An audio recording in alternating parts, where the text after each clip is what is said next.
This is Inhuman Resources. We just played a kid's game, and I have a feeling this is very far from that. This is a grim kind of literary machination about some evil corporations. So let's see what we're all about. Please enter your name. Finnegan's Wake from Joyce. Oh man, you gotta do Flannery O'Connor, dude. The Misfit O'Connor.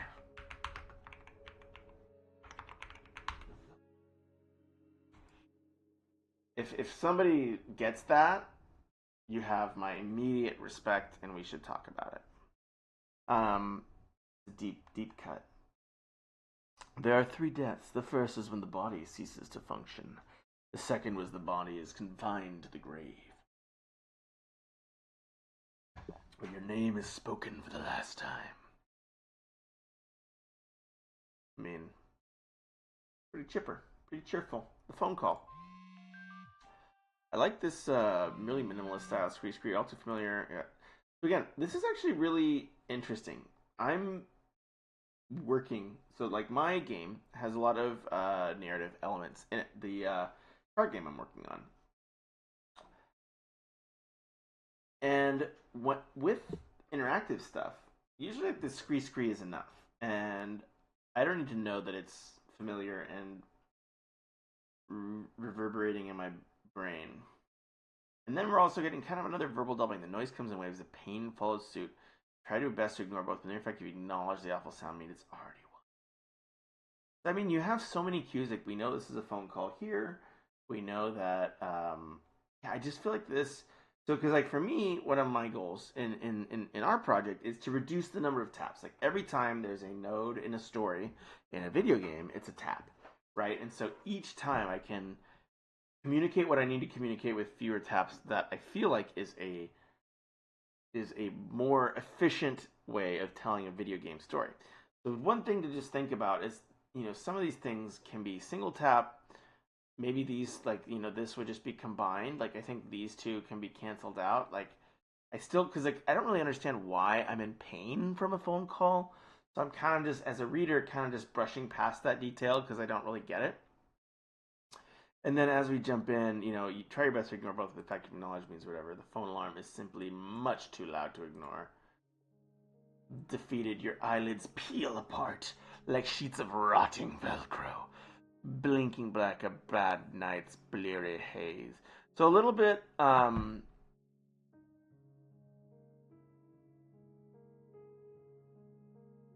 I mean, it sounds like, like, hey, I must be dead and my eyes are like peeling open. So maybe that is, I actually think that description, if it's not relevant to, if it's not like different than me normally blinking up, right? Like if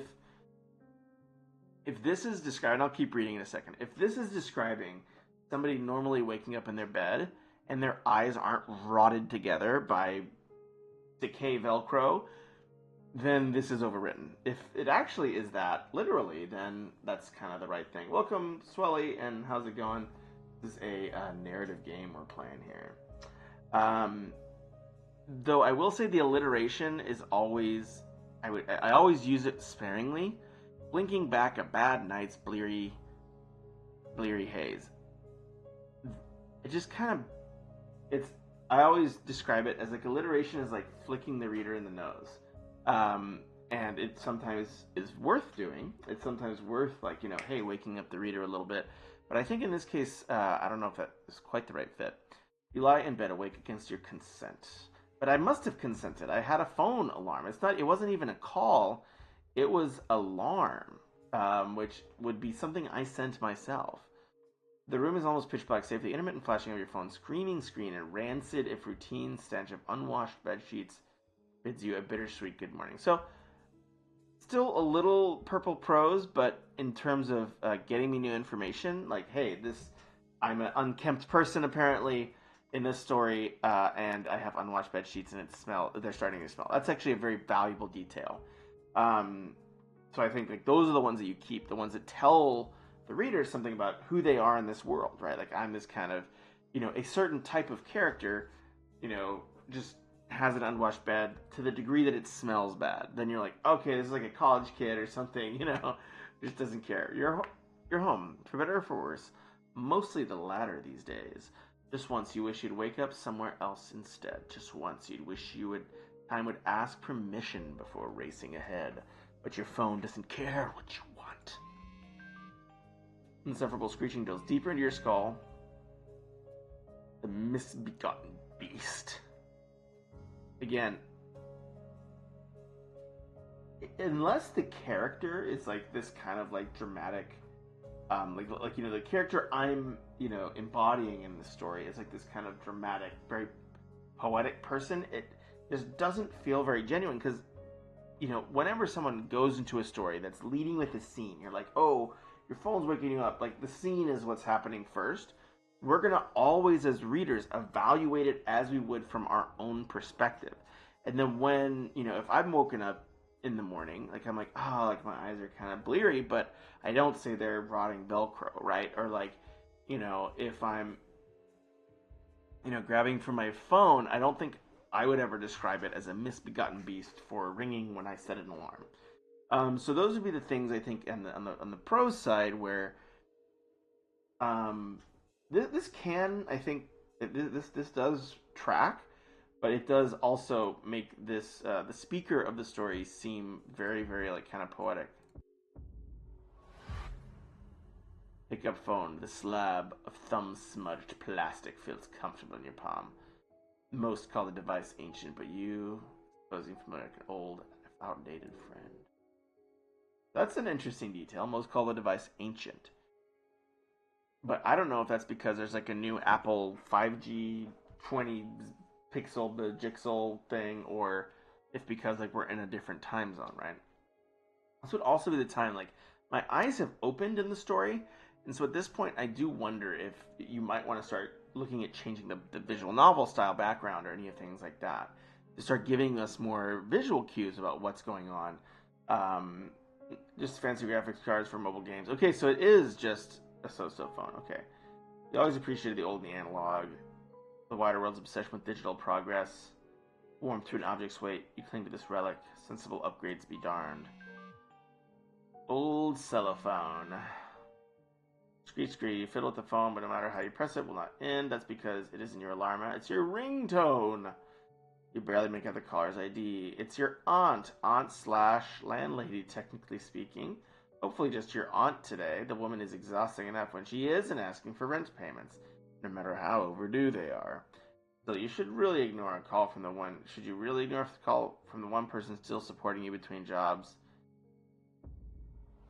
Press the static crackles as your obsolete cell phone. After a start click, you hello. Hi there, sweetie. Sorry for calling you out of the blue. I hope I'm not interrupting lunch.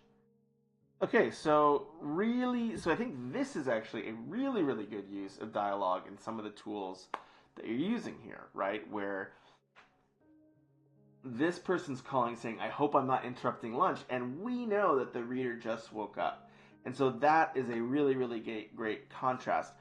But you don't need to call it out again. So down here, what's this about lunch? Unless it's like a thing that she's supposed to do. Because to me that tells me, oh, a lot about this character. This is kind of like a layabout character if they're waking up during lunchtime, right? But yeah, we'll see how it goes. You flick on and glance towards your micro's LED. Shameful number stares back from the room address 129. You wince and wake up a half-baked lie, pretending to talk with your mouth full. Your aunt doesn't seem to buy it. So again, all this, I think, is already expressed up here. I'm seeing a lot of what, at least, I've learned to refer to as verbal doubling in my writing, where you're not necessarily trusting the reader is getting, oh, I need to put this in the Twitch thing. Gosh, they make me change it all the time. What was this called in...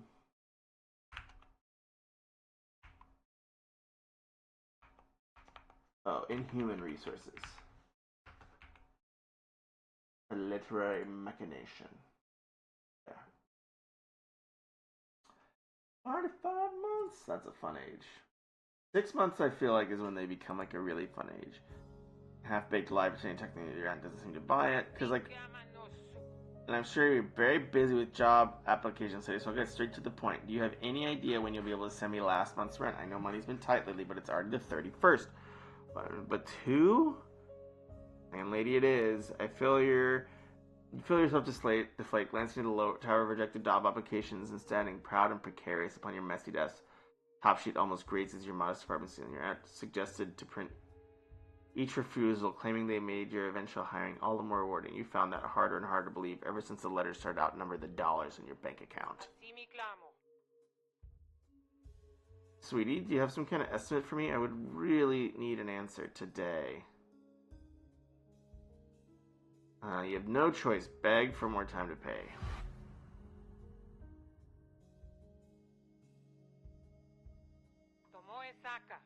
I'll let you rent the place to give you a second chance, not to keep enabling this shameful do-nothing behavior of yours. You're actually trying, but you can't expect me to believe you've been pulling yourself up by the bootstraps and giving this job hunt all you've got. You've been living in a pigsty for the past years. You deflect, blabbering in desperate denial, but your eyes drift over the sorry state of your apartment. You've been immune to the stench for a few minutes. No time will ever make you blind to the altars of wretchedness your neglect has elected. On the floor, crumpled stacks of laundry litter.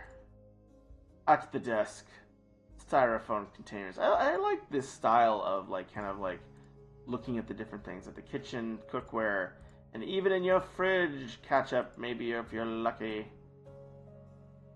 Pigsty or not, there's no denying this whole unemployment business is taking a serious toll. It's not your fault the stupid companies want to hire overqualified geniuses. She's right, you're scum worse than scum. She should evict you. Yeah, I mean, I'm an overqualified genius, dude.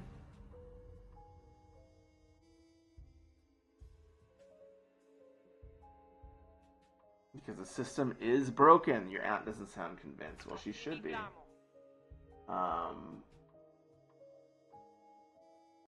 Uh-oh. Yeah, there we go. Swelling. Honey, all these people you just mentioned actually achieved something after dropping out.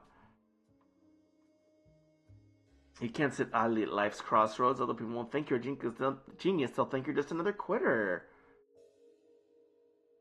College dropout.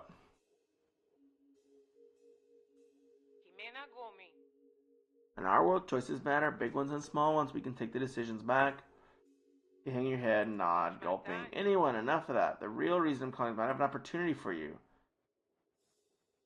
Your reaction is Pavlovian. You salivate at the thought. So again, essentially saying the same thing twice, right? Because when you tell me the reaction is practically Pavlovian, I know, that means he's foaming at the mouth, salivating, ready for the bite of a job.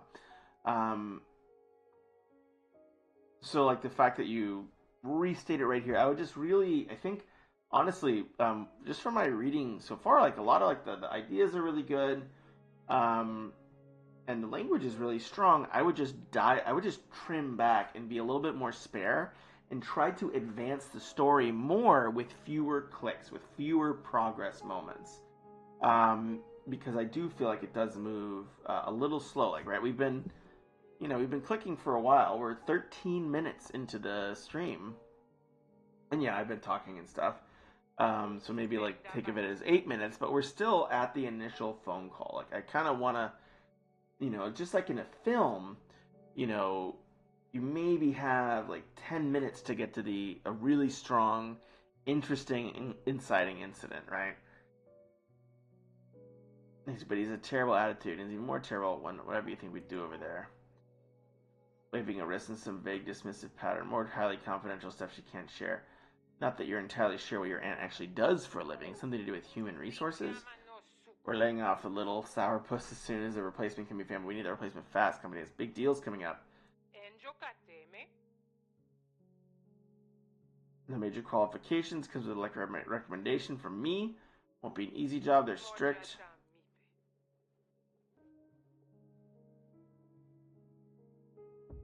I think I know I'm just gonna probably go forward. Your time from writing. My time from writing. Oh, you're talking about writing. Yes.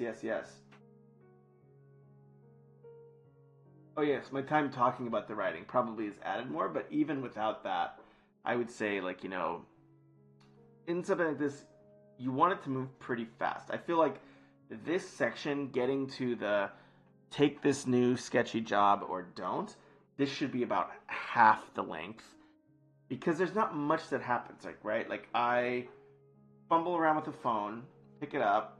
I'm like, think about, oh no, not rent, my aunt. But like, we kind of rehash each of the beats, right?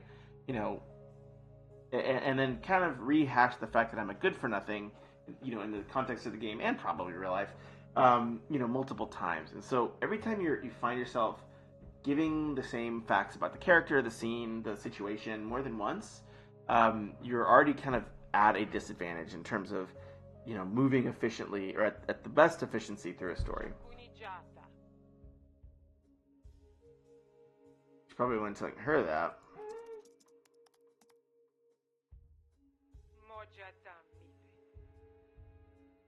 Hey, go to the appointment. Don't be late. Mr. Burger might get some funny ideas. Good luck, sweetie. Hope you forgive me for this someday.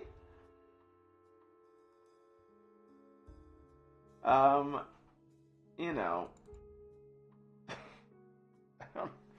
what kind of aunt is this? Okay, 4 o'clock. You could under your breath and shower. You beg her to the waiting room. All right. Okay, the background's still the same. Oh, my little buddy is beginning to rage. So have a sip, and then we will, in a few minutes, take you and let you rest. Packed full city transit bus comes to a creaking stop right in front of an old building you've never seen before. Stepping your way past crowded commuters, you step into an empty sidewalk. The vehicle roars away, taking the misty afternoon, leaving you alone. You wonder if getting off here was a mistake. The street number, this must be the right address, but it's not what you expected.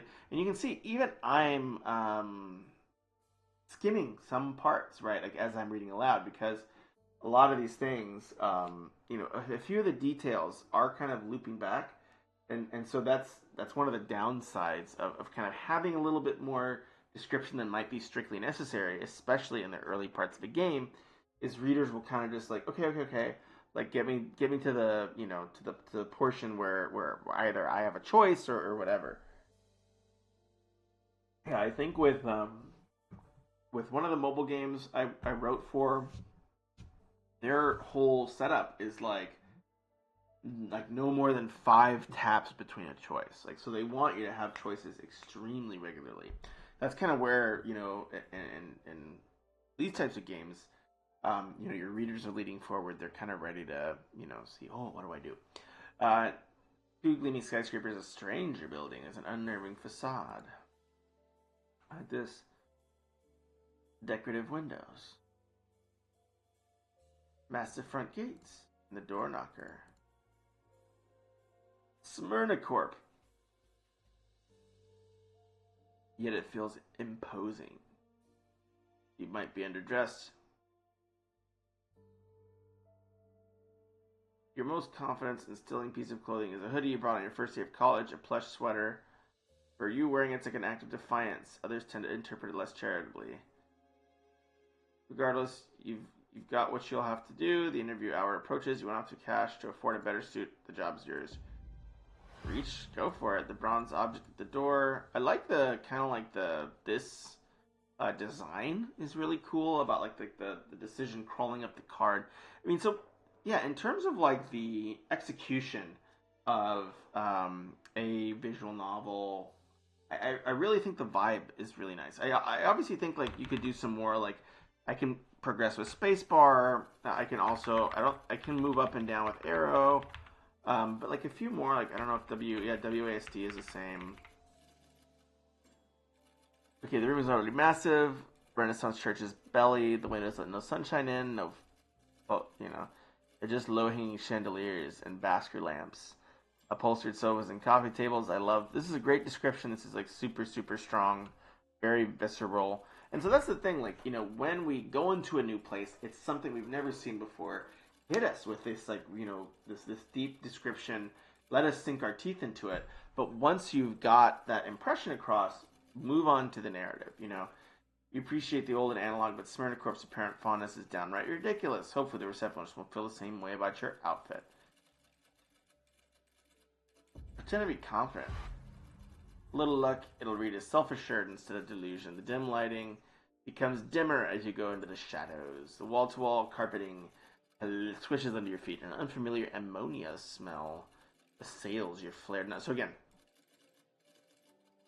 I think you can just say assails you. Like your flared nostrils. I guess it's fine. It just feels like a little overwritten and distracting, right? Like we're, like, you know, from my position as the reader, I'm very curious to see how the attendant behind the desk who's typing, you know, I hear the typing sound, you know, is going to react to me showing up in a hoodie. Oh, please, the typing sound can stop. Except for these unsettling sculptures. Okay, 21st century dreams. What happened to good old gargoyles?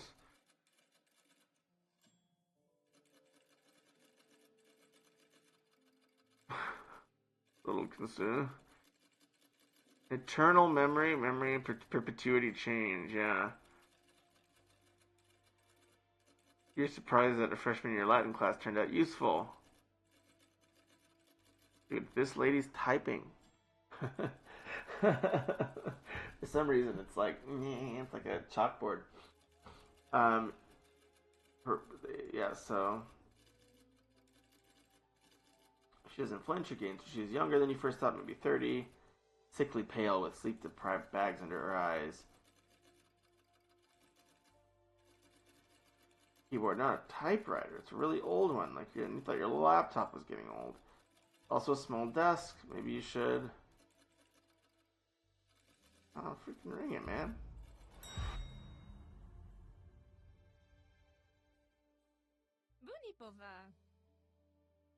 Bunipova. Welcome to Serenacorp. Do you have an appointment? Words barely seep through the woman's gritted teeth. Her grin is so tight it hurts to watch, but there's no trace of frustration. She's the dictionary definition of too friendly, made uncomfortably manifest. So again, like this extra stuff, I don't know if this is localized. So I'm actually very curious. If the developer ever watches this, please, let me know. I don't know if this was localized into English or if because there are certain things where like I feel like they're so close to working, but I feel like somehow it doesn't feel as natural, at least as I'm reading it in English. Maybe like in like Spanish or something, it would have a little, or French, you know, sort of those embellishments would fit in a little bit better. But again, this is just me spitballing. All that to say is it does feel still a little bit overwritten. Schroeder typewriter. I'm afraid Mr. Burgert is running late this afternoon. He'll only need a few more minutes, but you're welcome to pursue the visitor handbooks. No. So again, you know, like any story, I want to get to the action pretty soon. I'm 23 minutes in. I'm as a player, I'm ready to kind of like see some weird stuff. I mean, obviously, this is creepy. There's some good vibes, but you know, you want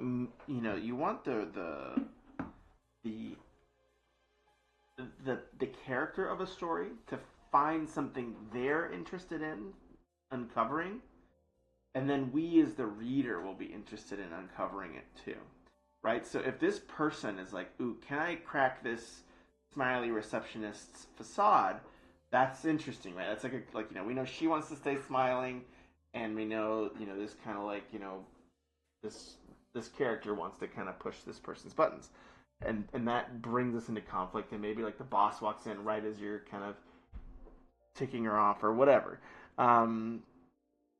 Could this be?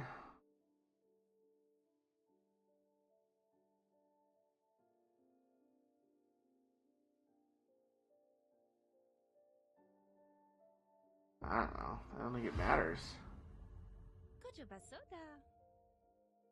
Please let me know if you have any questions. Walk away stumped. The couch cushions feel stiff, or maybe considering the ferocious stare you're receiving from the stranger seating you could well be the latter. Steady tick of a vintage clock draws your gaze. Its hands are in opposite directions. 3:42, 18 minutes left. Good thing you came early. You still have time to prepare, but probably not enough to do everything. You'll have to decide what to spend it carefully. She could answer a few questions. Why not take up an offer? Time for a conversation with the irritated man. There's a magazine on the coffee table. Get a closer look. Sure. Let's talk to Melanie or Melsween. Turn the receptionist for just the fact that it'll stop the typewriter. Okay, with the offered wave.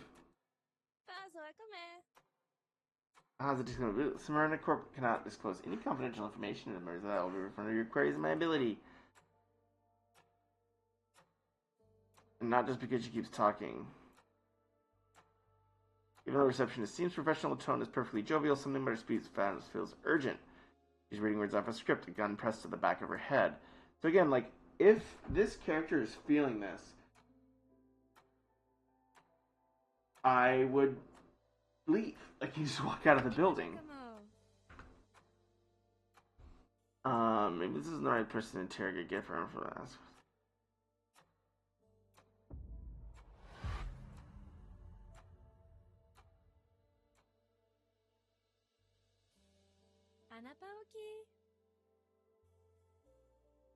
Facilitating that post-truth era. Around the world is dedicated to providing advanced, unorthodox human resource solutions to what management calls the post-truth era. My job involves facilitating the process by ensuring both our products meet the highest quality standards of quality. Okay.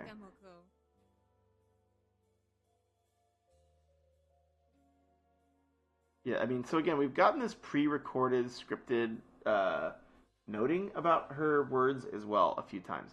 So again, I think just trimming very aggressively would make this flow, really smoothly. I think you have a really interesting story here. The world building is really great, and I think a lot of it's just being really spare in your prose, just so that you can get to the hook of the story. Because to some degree, there's two kind of things that are I think at the story level. So on the prose level, yeah, I think there's some improvement to make in terms of like word level adjustments. At the story level, I think my concerns are that there's not really much conflict yet. Like, there's nothing that's like, ooh, it like, you kind of want to get that character into the inciting incident, right? Which is a point of no return in some respects. Like, here we go. I kind of got to start, figuring out what's going on here. So like this whole receptionist interview thing, it's very low stakes. Like, I'm asking myself, with all this sketchy stuff going on, why the heck isn't this person walking out of the door? And they're even acknowledging, like, this lady's terrified. Like, if I go to a job interview, I notice that this person is literally terrified. I would be pretty reticent to stay in that building. And so so again, it's kind of that thing is like, this character is recognizing the horror film tropes, right? They're recognizing something is not right. But again, they're still just staying in the building. They're not trying to get out. Like, I'd be very interested if, the main character walks towards the exit, tries to open the door, and it's locked, and then the receptionist is like, please take your seat. Like, that would, I think, unfathomably terrified. Ask what's got her so worried. I'm gonna push. Your main motive is your curiosity.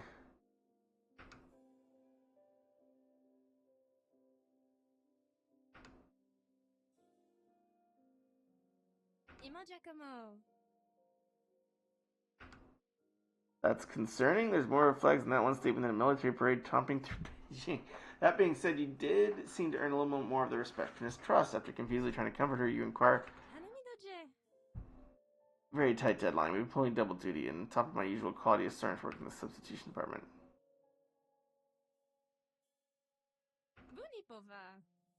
Do you have a favorite letter of the alphabet?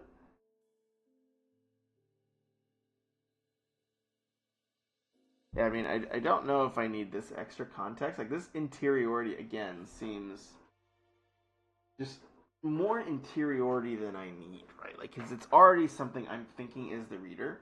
And so using interiority when the reader's already thinking it, you've already done such a good job in the scene level, you don't need to bring it into the, the thought world, right? Let the scene be the scene. And so, yeah, it feels like one of the things is like one of the things they tell you in screenwriting to be wary of is voiceover. Like it was 1885 on the West, like that kind of intro voiceover that's describing the same thing as the visual action of the scene. There's visual action going on. We have a scene playing out. Um, that's giving me all these thoughts as a reader. I don't need this character to think them for me. I'm already there. It's just kind of over describing if it's already saying that.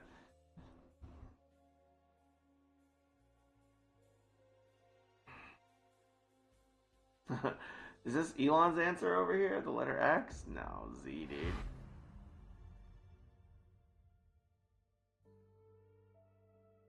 Mitagamoko.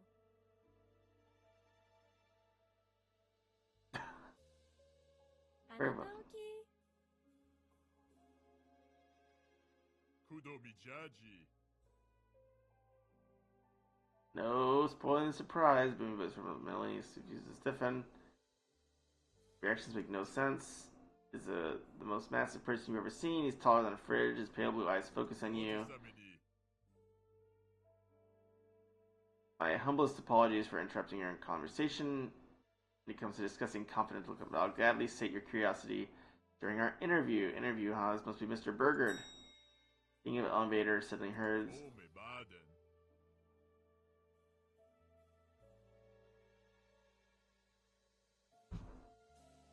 In that moment, Mr. Burgard's big smile is the most beautiful thing you've ever seen. Again, so both like the interiority doesn't match, like right, like I've been seeing, the character's been acknowledging like the fact that there's more red flags than a parade, right? And so the fact that like suddenly the fact that someone smiles at him and says he has a future, this seems like a pretty suspicious person. This is a very um, thoughtful character is what we've been established so far. Like he's kind of sussing out what's going on with this weird receptionist and stuff. And so the fact that like this really ginormous sketchy person is like, tut tut, we do not speak of such things. You have a wonderful future here for all eternity. Like that's when I think it's a little bit less. It's a little bit less believable that the, the viewpoint character that we're embodying would be kind of cool with him. Take him and slip to the elevator. Oh no, I want to run. Where's the option to run?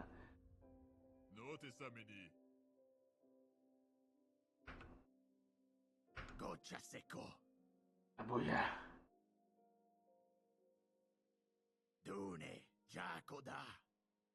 Unpaid overtime. Work on weekends. I'll kiss your shoes. Please don't replace me.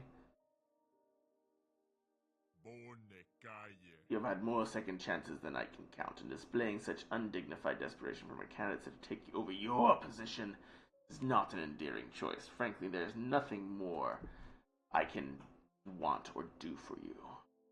I can or want to do for you beyond offering the standard company issue severance package. Yeah, it's also like, I think it's good that we see them. I don't know if like this person would be sitting in a rating room feels that believable. Um,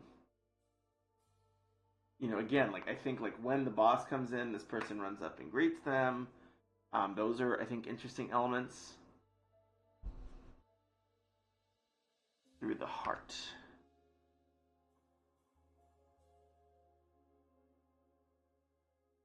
Turns to give him a firmer orders. Offboarding is complete. I will attend to once and with our guest. Dude, again, it does not feel like this is a safe or stable situation. I'm gonna zoom ahead a little bit, just to kind of see if we hit that big hook of like, hey, there's no return. This is what we're actually doing here. Good luck. The interview. All right, we go to the elevator. Oh gosh. Oh no. Hi. Look. Epsilon.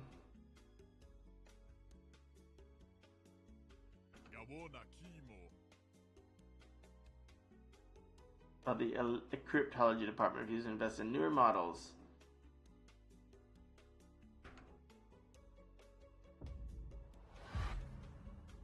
Since the associated icons trying to intuit the logic, be some rationale in forming designs. I guess I can't click on it anymore. Okay. Upside down delta.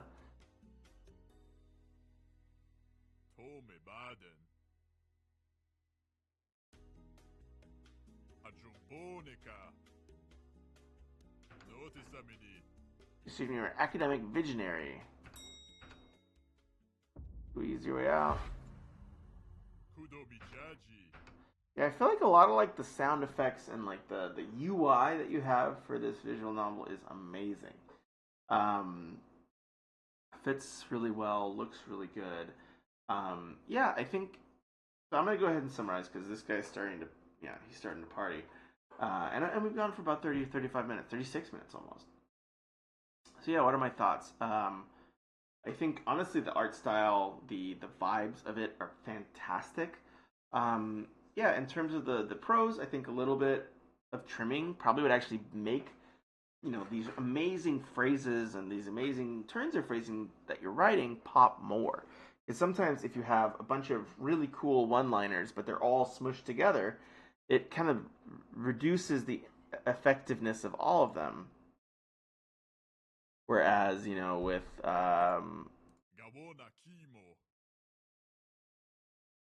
what about Defiant Jazz?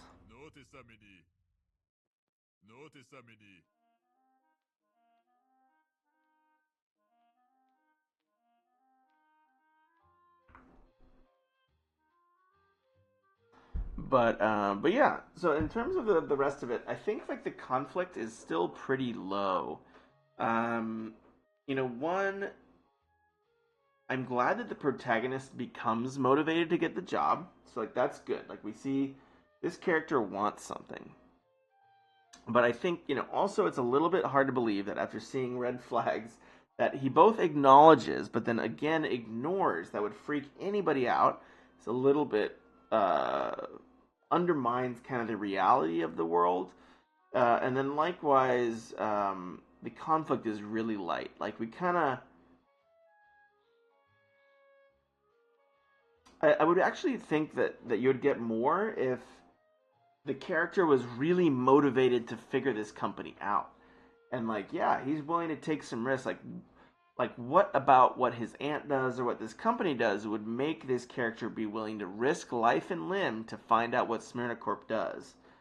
Those would be kind of the questions that I would have. Like that to me would feel like a proactive protagonist going into this. Because I think the downside of like the kind of good for nothing protagonist is that there's no motivation outside of just entropy and the force of the narrative dragging them into this kind of like dark world, which always is a little bit weaker. I mean, you find that even with like the horror stories that are really successful, a lot of it is because someone wants to find something out, but then they go too far and they discover something horrific, right? But yeah, overall, I think it's a cool project. I love the art. I love the vibes. I like a lot of like the sound effects and stuff you're doing with these like flippable cards. That feels really good. I'm like, oh man, I really like this the style, like the that's a great effect. I mean, I was like, oh man, we gotta use something like that in our project, right? But yeah, very cool stuff here. But anyways, thank you so much for sharing this with me. I hope that some of my feedback has helped. But again, like the reason I give really really focus on feedback is because I believe in the story, and I think this is really a great project. It's well written and it has a lot of potential. So I kind of nitpick more when I am impressed with the work. So well done. Thank you so much for sharing this with me, and have a great one. Ta ta for now.